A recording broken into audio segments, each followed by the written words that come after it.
si on éduquait nos enfants autrement, si on prenait soin de notre santé, si on consommait autrement, si on votait autrement, on pourrait très vite changer le monde, très très vite, en quelques années.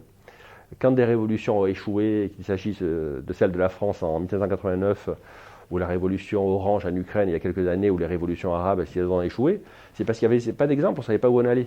Il n'y avait pas de projet de société valide.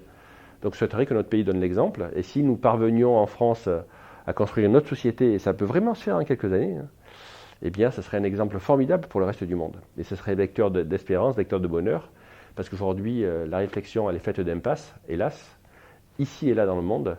Et lorsqu'on analyse ce qui se passe en Amérique du Sud sur les problèmes de corruption, ou de pollution, ou de mal-être, ou de délinquance, ben c'est pareil en Russie, c'est pareil en Afrique du Sud, c'est pareil en France.